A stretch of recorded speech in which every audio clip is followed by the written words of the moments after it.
प्रेत। जिंदगी किस वक्त अपना रुख बदल लेगी ये कोई नहीं जानता।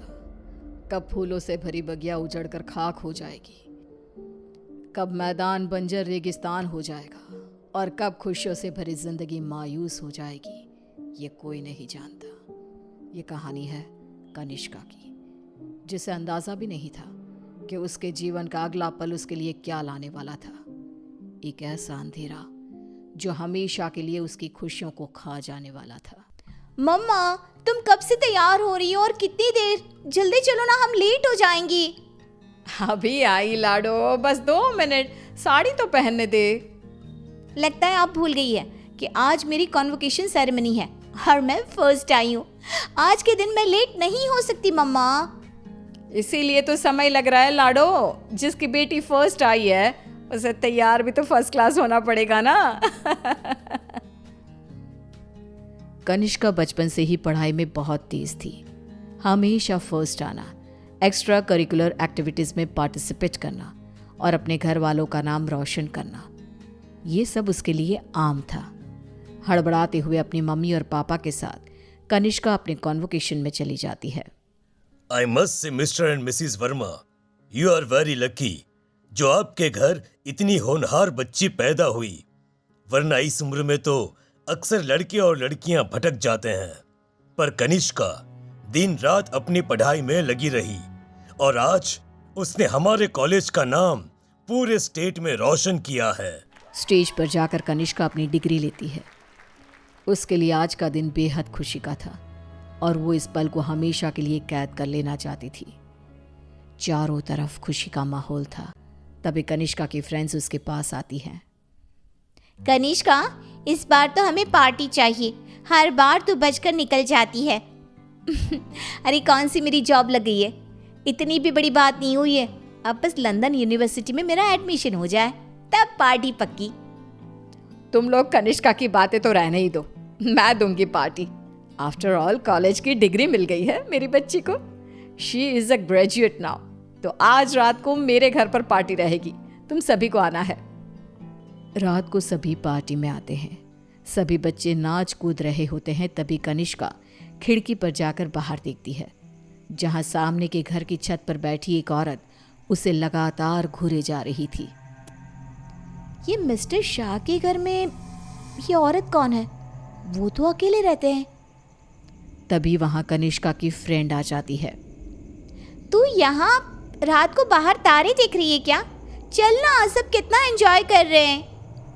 कनिष्का नेहा के साथ चली तो जाती है, पर उसे बहुत अजीब महसूस होने लगता है, मानो कोई सदियों पुराना दुख उसकी आत्मा को याद आ गया हो। ये अचानक मुझे रोने का मन क्यों कर रहा है? और ये स्मेल कहाँ से आ रही है? मम्मी, मम्मी लगता है कोई पार्टी में नॉनवेज ले आया है। Are you gone mad, Kanishka? We all know कि तुम्हारी फैमिली वेजिटेरियन है। तो ये सड़ी हुई मछलियों का गंध कहाँ से आ रहा है? क्या मजाक है ये कहकर कनिष्का जोर जोर से चीखने लग जाती है। कनिष्का की आवाज सुनकर गौतम वहां आता है। ड्रामा मत करो कनिष्का, बस इसी कारण से ही मैं पार्टी वार्टी पसंद नहीं करता। चलो जाओ जाओ अपने कमरे में। सभी अपने अपने घर चले जाते हैं और इसके बाद कनिष्का का बिहेवियर और भी खराब होता जाता है। रात को 3 बजे अचानक उठकर कनिष्का दीवारों से बातें करने लगती है। उसकी आवाज सुनकर रीना भागते हुए आती है। अरे बेटा, इतनी रात को तुम यहाँ पर क्या कर रही हो? और दीवार को देखकर किससे बात कर रही हो लाडो? कोई नहीं है यहाँ। रीना कनिष्का को सीने से लगा लेती है। कनिष्का का शरीर बहुत गर्म था। रीना ये देखकर सोच में पड़ जाती है। आज तक मेरी बच्ची ने कभी ऐसा बिहेव नहीं किया। आज क्या हो गया है इसे? शाम तक तो बिल्कुल ठीक थी और अब अचानक इतना तेज बुखार। ये सब क्या हो रहा है? रीना भागकर थर्मोमीटर लाती है और कनिष्का का टेम्परेचर चेक करती है, पर उसका टेम्परेचर बिल्कुल नॉर्मल था। ऐसा कैसे हो सकता है? ये सब क्या हो रहा है? अचानक मेरी बेटी को किसकी नजर लग गई? रीना अपनी बेटी के साथ ही सो जाती है और अगली सुबह डॉक्टर को बुलाती है, पर डॉक्टर के टेस्ट के बाद भी सब कुछ नॉर्मल ही निकलता है। अब ये क्या नया लफड़ा आ गया है? एक और नया खर्चा। ये क्या कह रहे हैं आप? जब तक कनिष्का टॉपर थी तब तक आपकी बेटी थी और आज बेचारी बच्ची तकलीफ में है तो ये सब कहने लगे आप। रीना और गौतम में बहस हो जाती है। गुस्से में गौतम घर से बाहर निकलता है, जहां उसे पता चलता है कि मिस्टर शाह अब नहीं रहे। वो घर आकर कनिष्का के पास बैठी रीना को इस बात की खबर देते हैं, जिसे सुनते ही अब तक सोई कनिष्का अचानक मुस्कुराने लगती है और भागती हुई अपनी अलमारी खोलती है और सारे सामान को बाहर बिखेर देती है। क्या ढूंढ रही है बेटा, मुझे बता लाडो। इतने में कनिष्का के हाथ कैंची लग जाती है, जिसे लेकर वो अपने सर के सारे बाल काटने लगती है। मिल गया मम्मा, मिल गया। ये क्या किया तूने? अरे क्या हुआ है लाडो तुझे? मुझे पता, तूने कल से कुछ खाया भी नहीं। कुछ खा ले बेटा, कमजोर हो जाएगी। पेट भर गया है। कितनी उल्टियां भी की मैंने, पूरे के पूरे शाह को खाकर बैठा हूं मैं। खाकर बैठा हूँ? ये सब क्या कह रही है तू? बाथरूम में जाकर देख ले। रीना बाथरूम में जाती है, जहां बेसिन में नीले रंग की उल्टी थी, जिसमें मांस के टुकड़े थे, जिसे देखकर रीना को भी उल्टी आने लगती है। वो भागकर वापस कनिष्का के कमरे में आती है।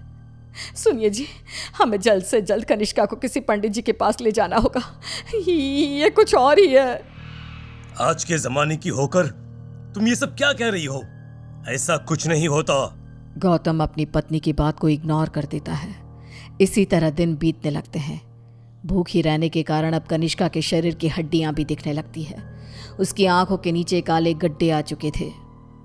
अब मैं किसी की नहीं सुनूंगी, बहुत हुआ। रीना अपनी जान पहचान के एक पंडित जी को अपने घर पर लेकर आती है, जो कनिष्का की हालत देखकर ही समझ जाते हैं। बच्ची की हालत बहुत खराब है, इसे मैं नहीं संभाल पाऊंगा। ये मेरे गुरुजी ही कर सकते हैं, जो कुछ ही दिन पहले साधना के लिए हिमालय जा चुके हैं। रीना हर तरफ हाथ पैर मारती है कि कहीं कोई रास्ता दिख जाए। फिर उसे घोस्ट कैचर के बारे में पता चलता है।